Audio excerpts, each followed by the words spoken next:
आज एक अपने आप से ना शर्त लगाकर ही सोना कि अब अगली सुबह से ना जो जो काम तुम्हें करने में आलस होता है ना, आज नहीं कल, कल नहीं परसों, वही काम तुम सबसे पहले करोगे। मैंने हर एक दिन तुम्हें आज़ादी दे रखी है कि तुम्हें तय करना है कि तुम कौन से काम को पहले प्राथमिकता दोगे। परंतु आने वाली अगली सुबह के लिए मैं तुम्हें आज़ादी नहीं दे रहा हूँ, बल्कि मैं तुमसे ये कह रहा हूँ, मैं ही बता रहा हूँ कि तुम्हें किस चीज़ को प्राथमिकता देना है।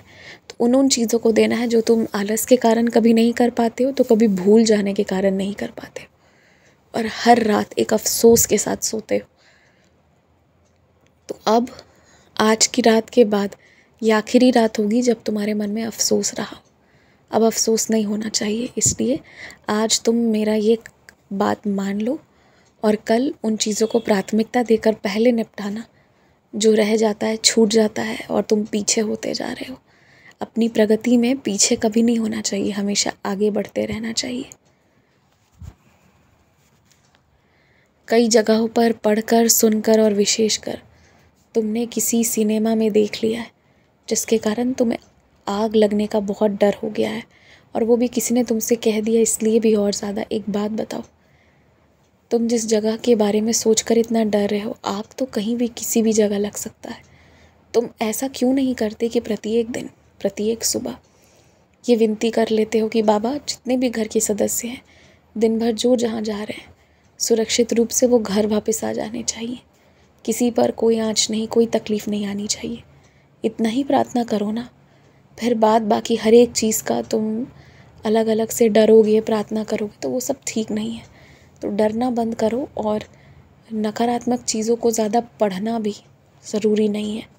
अगर बात तुम्हारे पेशे की है, कहीं सवाल पूछा जाएगा, कोई परीक्षा होगी तो अलग बात है, अन्यथा नकारात्मक चीज़ों को ज़्यादा मत पढ़ो। बस जानो कि ऐसा भी कुछ हुआ या होने की संभावना है, या हो सकता है, या समाज में हो रहा है, बस उससे ज़्यादा नहीं।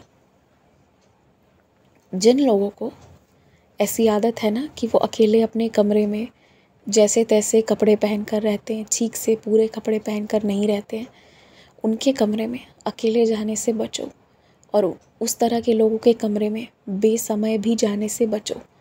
साथ किसी को लेकर जाओ, अन्यथा फ़ोन पर ही बात कर लो, और जो बातें कहनी है वो फ़ोन के माध्यम से ही अपनी बातें, अपना संदेश उन्हें पहुंचा दो।